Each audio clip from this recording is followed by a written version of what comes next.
ons raak rustig. Groot en wonderlik is u werke, Here God, almagtige, regverdig en waaragtig is u weë, o Koning van die heiliges. Wie sal u nie vrees nie, Here, en u naam nie verheerlik nie, want u alleen is heilig, want al die nasies sal kom en voor u aanbid, omdat u regverdige dade openbaar geword het. Geliefdes, genade en vrede vir julle van God, ons Vader, en die Here Jesus Christus, deur die kragtige werking van die Heilige Gees. Amen. Nou, vanoggend begin ons nou met die Pinksterreeks. Julle sal 'n bietjie laat aan die begin van die prediking gaan ek so ietsie daaroor sê. Ons lees vanoggend uit die boek Handelinge uit. Ek preek nie so baie uit die boek Handelinge uit nie, maar ons lees daar vanaf vers 6 tot vers 14 en die fokusverse is vers 8 en vers 14. Maar voor ek vir ons lees, kom ons vra vir die Here vir leiding. Here, dankie vir u kosbare woord.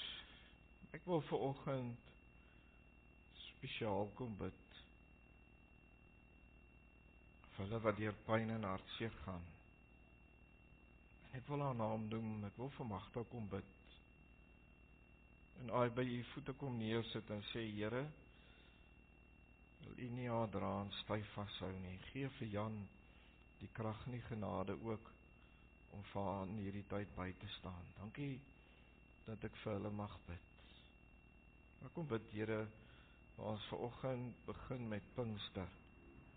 Wil u nie deur u Gees ons kom herinner hoekom ons die Gees van God by ons het nie, hoekom hy ook in ons kom woon het nie. Wil u nie vir ons kom herinner wat is die doel van Pinkster? Dat die Gees van God gekom het om die kerk te bekragtig. Here, gee dat ons gehoorsaam sal word, meer en meer gehoorsaam sal word aan die Gees van God.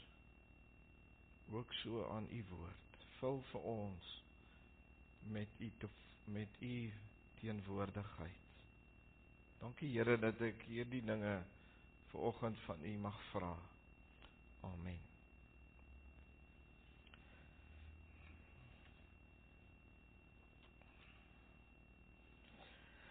Ek lees Handelinge hoofstuk 1 en ek lees daar vanaf vers 6.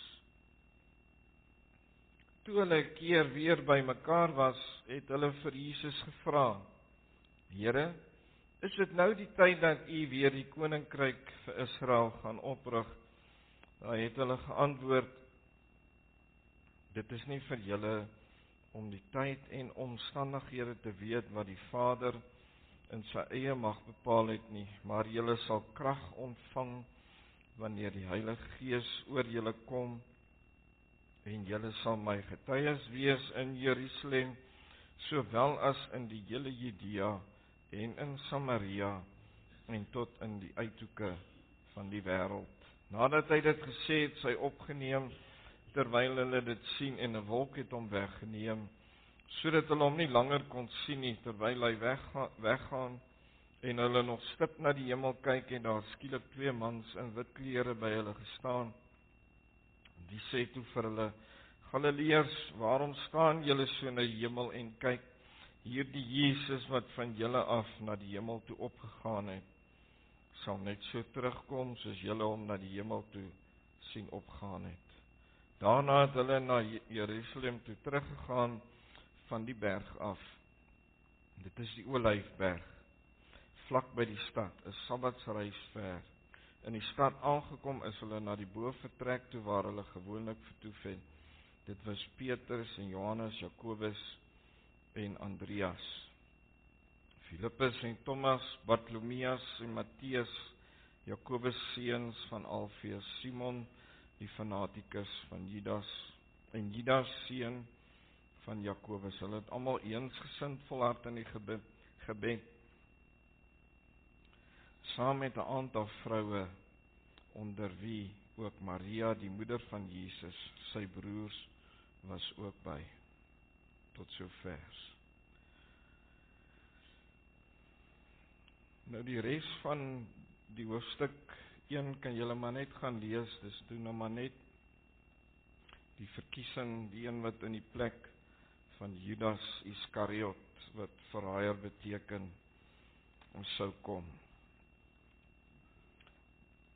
Vanoggend het ek gesê my tema is die uitstorting van die Heilige Gees, en vanoggend wil ek spesifiek fokus op die gebeure voor die uitstorting van die Heilige Gees.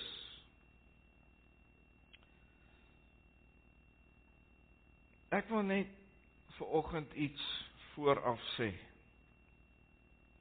Ek het in hierdie week in die kerkbode, nadat ek gevra was rondom hierdie saak, dat die meeste van die NG Kerke het reeds Paas of Pinkster laasweek gevier, of die week wat nou verby is. En dat daar ook weer in ander NG Kerke soos ons hierdie week ook Pinkster gevier gaan word. Nou kan die vraag gevra word, hoekom die een groep die een week Pinkster vier en die ander groep die ander week Pinkster vier? Daar kan goeie redes wees hoekom ander dit voor Pinksterdag, die dag toe die Gees uitgestort is. Goeie redes hoekom hulle dit so doen. Ek dink ons moenie rigied wees oor die situasie of oor die saak nie. 26 Mei was Hemelvaart. 40 dae na Paasfees. En Pinkster is gewoonlik, of die dag toe die Gees uitgestort het, was 'n verdere 10 dae gewees na Hemelvaart. Pinkster het Israel die fees van die oeste of die fees van die feeste gevier, en Pinkster beteken letterlik net die getal 50. Dis wat Pinkster, of in Engels is dit Pentakostal. Dit beteken maar net 50. So daarom het ek besluit om Pinkster vanaf die uitstorting van die Heilige Gees, en dit was op die 50ste dag toe Israel die fees gevier het, om dit dan te vier.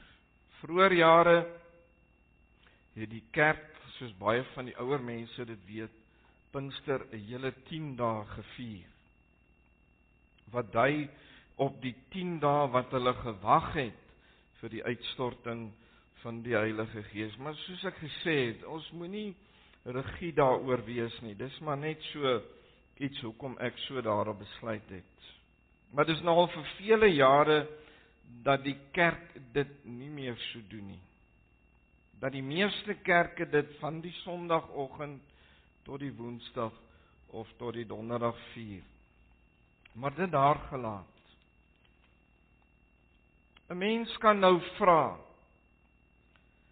wat beteken dit dat die Heilige Gees uitgestort is?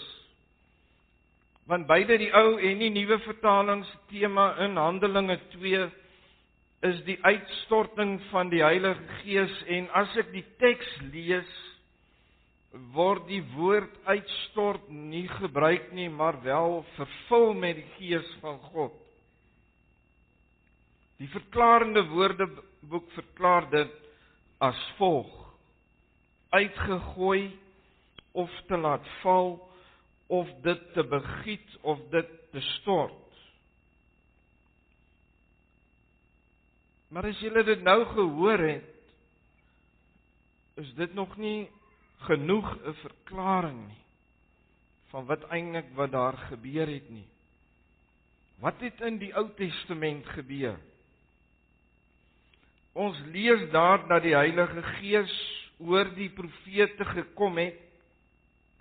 Die Gees het vaardig geraak oor 'n individu.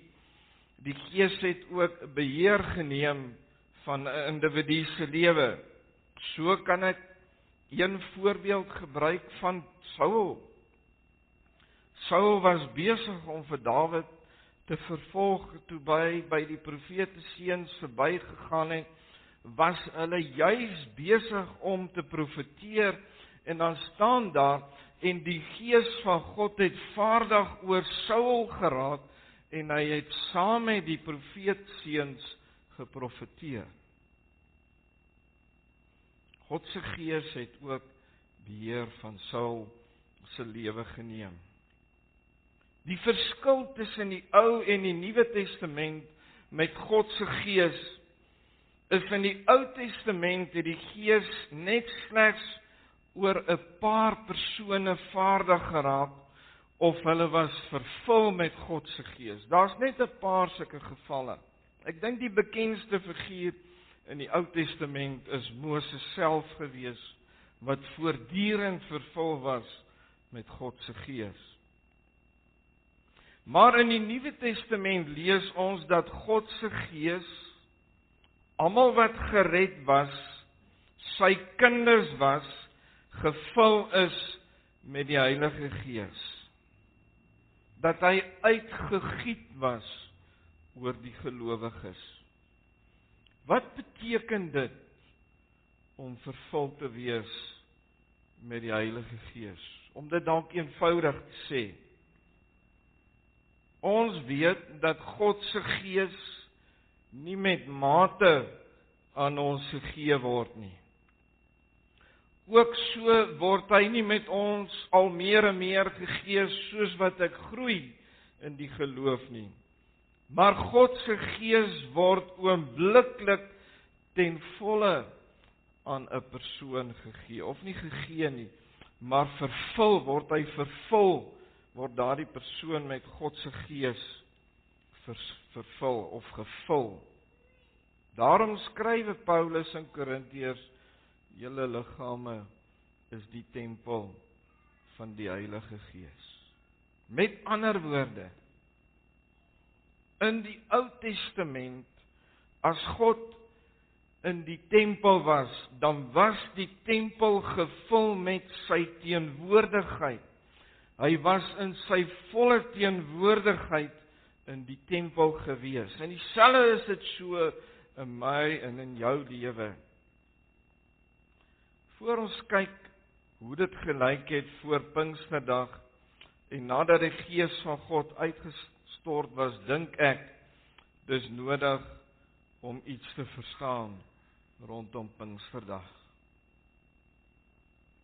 Ons weet dat die Ou Testament reeds praat van hierdie dinge wat gebeur het. En ek dink dis die boek Joël wat sê, in daardie dae sal my Gees oor alle vlees uitgestort word of uitgegiet word. Ons weet ook self dat Christus gesê het of beloof het, nadat hy verheerlik was en teruggekeer het na sy Vader, dat die trooster, of die Grieks praat van die Parakletos, met ander woorde, hy beklee of oorklee, in sy plek sou kom. En die Gees van God is uitgestort op daardie dag. En ons sien ook, nadat Petrus gepreek het, het daar 3000 man tot geloof in Christus gekom. Net so vandag word elkeen wat gered word, wat salig word, vervul met God se Gees. Met ander woorde, God kom woon in sy volle teenwoordigheid in sy kinders se lewens. Jou liggaam is dan die tempel van die Heilige Gees, die allerheiligste van die tempel. Mense dink dat wat hier in Handelinge 2 gebeur het, 'n eenmalige gebeurtenis was. Ons weet die Gees was eenmalig uitgestort. Maar dit wat hier in die boek Handelinge gebeur het in hoofstuk 2 was nie net beperk tot daardie dag nie, maar 'n mens lees veral in boeke oor herlewings dat herlewings wat in die verlede gebeur het, dat dieselfde tekens of die dinge wat die Gees van God se koms vooraf bepaal het, het ook in herlewings in die geskiedenis ook so plaasgevind. Met ander woorde, soos vers 2 sê van hoofstuk 2, skielik uit die hemel 'n geluid soos 'n geweldige rukwind en die hele huis was gevul waar hulle gesit het. Net so herinner ek myself aan die boek van wat ek gelees het van wyle Dr. Andrew Murray. Was die jong mense besig in die saal gewees en die woord en 'n geluid soos 'n rukwind het van buite af gekom en het dit hoorbaar geword en die God se Gees het die saal gevul met almal wat daar teenwoordig was. Sommige het onophoudelik gebid, ander het weer uitgeroep, wie is my sondaar genadig. So wat beleef ons met die werk van God se Gees? Is dat daar iets besonders gebeur het met die kerk. En dat die gelowiges net die instrumente was in die hande van God. Hoe het dit gelyk voor die uitstorting van die Heilige Gees? Is dit waarby ek vanoggend wil fokus. Hulle was sy koms te wagte. Daarom lees ons dat hulle, nadat hy hulle beveel het om te wag op die koms van die Gees, was hulle almal eendragtig, het hulle volhard in gebed en in smekinge, sê vers 14 van die eerste hoofstuk. Hierdie is sterk vooraftekens vir herlewing. En die vroeë kerk het vir ons die norm gestel van hoe die kerk van die Here Jesus moet lyk. Wat beteken dit? Hulle was eendragtig by mekaar. Hulle was eensgesind. Hulle het as gelowiges dieselfde fokus gehad.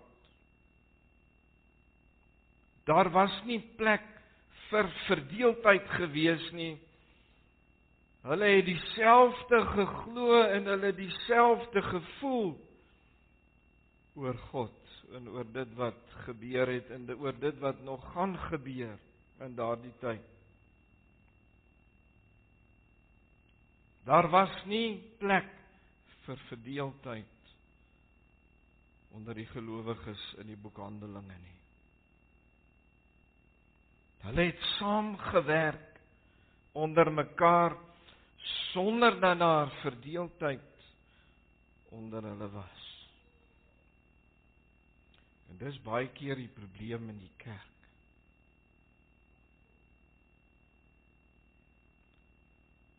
As 'n kerk nie eensgesind in die Gees is nie,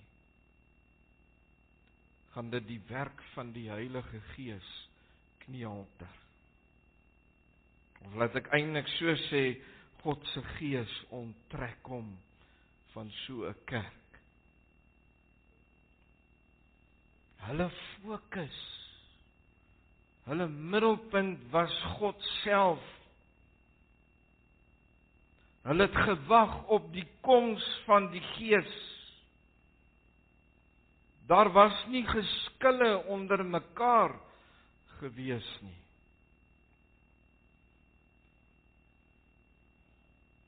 Hulle was 'n samelewing wat ongestoord voortgegaan het in hulle gemeenskap met mekaar. Daar was nie vyandskap onder mekaar gewees nie. Daar was nie kwaadspreek onder mekaar nie. Daar was nie kwaadwilligheid onder hulle gewees nie.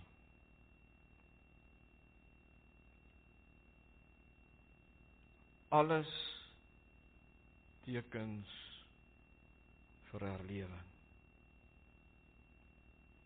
Dis as 'n kerk eensgesind is. God kom nie werk as ons as kinders van hom nie eensgesind is onder mekaar nie. Dis soos Matteus 6 vers 33 sê. Dit het die vroeë kerk gedoen.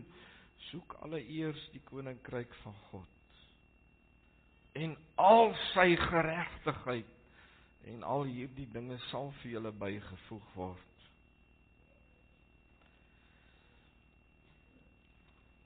Daar was nie plek vir eie sinnigheid nie. Vir eie belange nie. Want God se belange was dit hulle fokus gewees. God se belange. Weet julle wat s'ie wonder van alles dit wat hier in die boek Handelinge gebeur het, is dat God het vanaf die kerk daar begin het God gesorg vir sy kerk.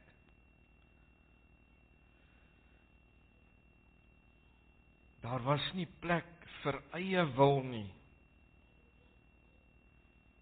Want dit is dinge wat die werking van God se Gees verhoed. Nie net was hulle eendragtig in alles nie, hulle het volhard. Hy het vir hulle gesê dat hy gekruisig sou word en dit het gebeur. Hy het vir hulle gesê dat hy nou die 3de dag weer sou opstaan uit die dood en hy het opgestaan uit die dood.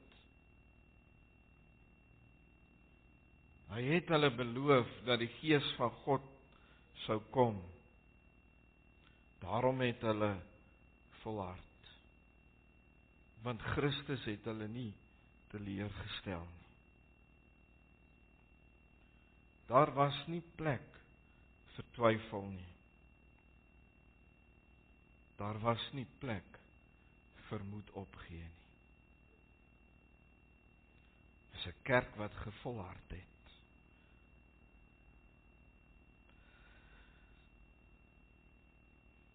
Daar was net plek vir volharding, want hulle het dit gesien. Hulle het hom beleef. Hulle het hom ervaar as die Seun van God. God self. Hulle het hom so ervaar. Daarom het hulle volhard. Hulle het volhard in gebed. En dis so vir my die teenoorgestelde van die kerk vandag. Ons dink baie keer as ons vir 'n paar minute gebid het, dan dink ons het gevolhard in gebed. Daar's plek vir skietgebeure. Daar is tye wanneer ons kort bid. Wat beteken dit om te volhard? Ek kan dit dalk in eenvoudige Afrikaans sê, dis aan te hou met 'n saak totdat dit wat gesê is of dit wat sou gebeur, totdat dit gebeur. Mense kan veg vir 'n saak of veg vir geregtigheid, maar weinig volhard in gebed. Wanneer ek as gelowige die Here genader het oor 'n saak en hy my woord gee en dit gebeur nie dadelik nie, dan met tyd vervaag baie gelowiges se gebede. Mense gooi tou op. Mense verloor moed. Jakobus 4 vers 8 sê: Nader tot my en ek sal tot jou nader.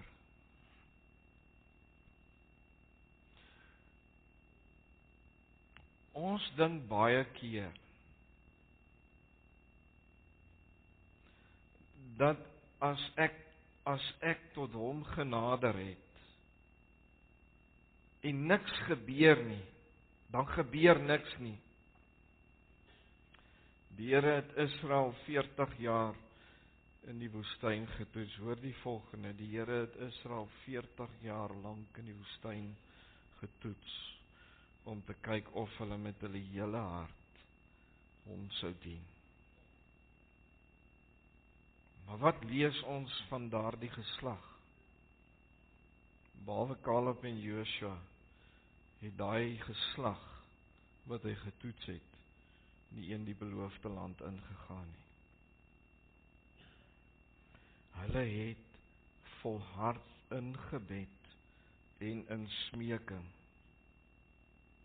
Gebed is eintlik nie net by tye nie. Gebed is eintlik 'n lewenswyse. Dis baie keer waar ons as gelowiges val, omdat ons gebed net gebruik wanneer ons dit nodig het, terwyl gebed is kommunikasie tot God, en daai kommunikasie is 7 dae 24 uur is dit beskikbaar. Ek het al baie daaroor gepraat. Dis wanneer ons leer om in die teenwoordigheid van God te leef, dat God nie net teenwoordig is daar waar ek alleen in my stilte tyd saam met hom is nie, maar dat God hier vanoggend hier teenwoordig is in hierdie gebou.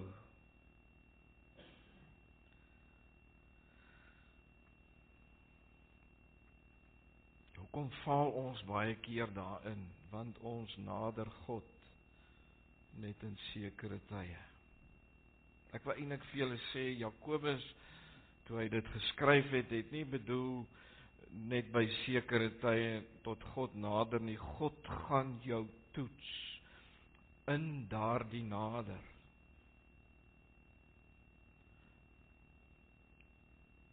Om God een keer te nader en dan te dink dat God tot jou gaan nader, gaan nie noodwendig so werk nie, want God gaan vir jou toets in daardie, of jy met jou hele hart tot hom wil nader, want dis eintlik wat dit beteken. God gaan jou toets. Hy gaan na jou hart kyk as jy tot hom nader.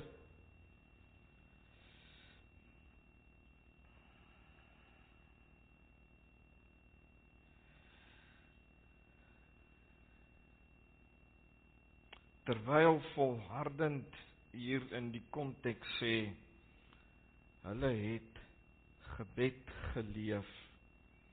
Dit was deel van hulle lewenswyse gewees. Dis eintlik wat gebed is. Gebed is nie net 'n middel nie. Gebed is 'n lewenswyse saam met God. Hulle het gesmeek, die Engels sê, hulle het genek. Die Here Jesus het die verhaal vertel van die onregverdige regter en van die weduwee wat 'n saak na hom toe gebring het. En sy het aangehou totdat die regter besluit het en haar gelyk gegee het in haar saak. Dis wat daar gebeur het. Die kerk het aangehou volhardend en in smeking tot in gebed tot God genader. As ek en julle as die kerk van die Here Jesus nie eendragtig of eensgesind onder mekaar is nie,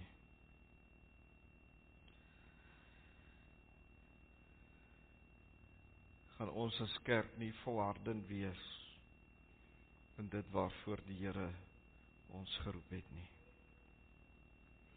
Gaan die kerk nog minder volhard in gebed en in smeking omdat daar nie eensgesindheid is onder ons as sy kinders nie. Handelinge 1:14 stel die vereiste vir herlewing.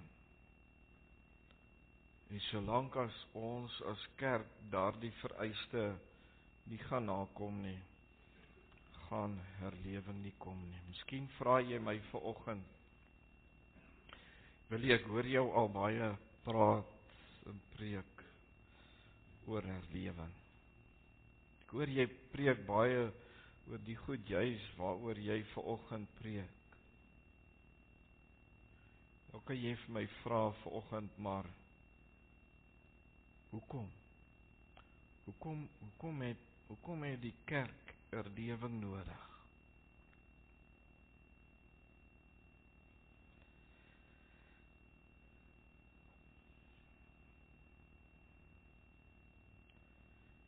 Kerke is leeg.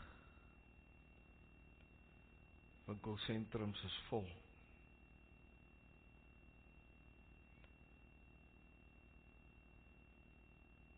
Ouers bring kinders ten doop en verdwyn later. Jong mense lê belydenis van geloof af. Kom daarna nooit meer kerk toe nie. Baie huwelike is op die rotse. Ek wonder hoeveel kroe is hier in Brakpan.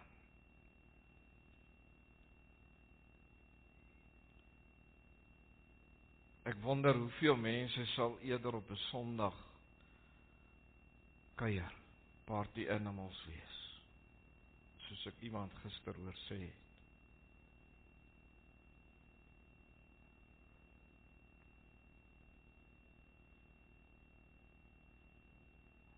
Saterdagoggende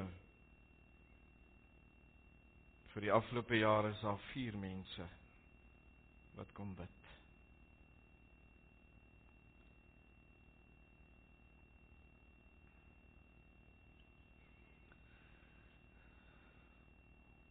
Die voedingsaar van die kerk is dat mense nog tot bekering moet kom. Dit gebeur weinig in ons kerke. Ek praat nie net van hier, ek praat van oor die algemeen.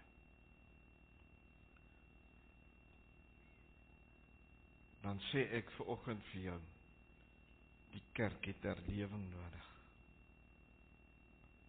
Maar as ek die boek Handelinge mooi gaan kyk, wat het gebeur die dag toe God se Gees die kerk die wêreld ingestuur is, deur gelowiges of ingelowiges, is die hele aardbodem gevul met die evangelie.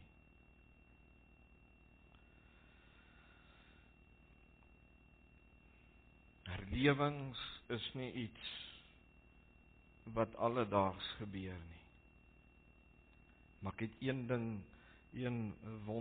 ding wat my eintlik bly maak van herlewing, is dat gewoonlik wanneer die kerk op 'n geestelike laagtepunt was, het die Here 'n klein groepie manne of vroue opgewek, voorbidders wat gebid het, volhardend gebid en gesmeek het, totdat God se Gees gekom het en sy kerk herleef het.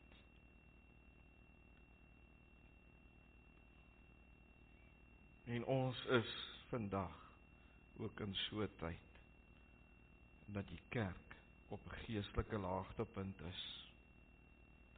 Ons het 'n spesiale ingrype van God self nodig om mense te trek.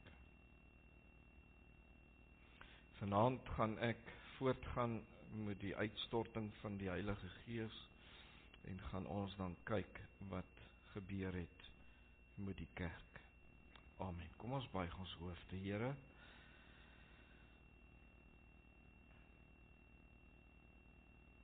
En dit wat U ook op my hart gelê het, dink ek hier's nie een van ons wat vanoggend kan sê, ek is onskuldig.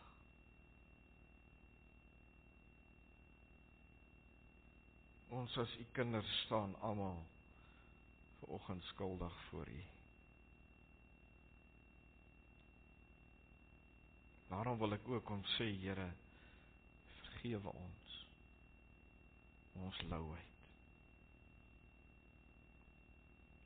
Maar wil ek vir u kom vra, wil u nie in genade ons nader na u toe trek? Ons al meer en meer sal bewus sal word van u teenwoordigheid, dat gebed 'n lewenswyse in ons lewens sal wees. Dat ons u woord gereeld sal oordink en bepeins. Maar dat ons nie net dit nie, dat ons gehoorsaam sal wees as u kerk. Dat ons sal uitgaan en die evangelie sal uitdra, sodat die oes kan inkom. Daarom vra ek vir u, Here van die oes, stuur die arbeiders in sodat die oes geoes kan word. Maak ons gewillig, bruikbare diensknegte of instrumente in u hande. Gee, Here, dat u deur ons lewens verheerlik mag word. Ek bid ook, Here, dat u ook hierdie dag sal seën, almal by hulle huise, dat u met hulle sal wees. Maar ek wil kom vra, Here, dat u mense sal aankla, wat dalk vanoggend in 'n kerk kon gesit het, in die kerk toe gekom het nie. Maar dat u hulle wat graag wou in 'n kerk wees, maar nie kon nie, dat u hulle sal seën met 'n besonderse boodskap. Dankie, Here, dat ek die dinge van u mag vra. In Jesus naam. Amen.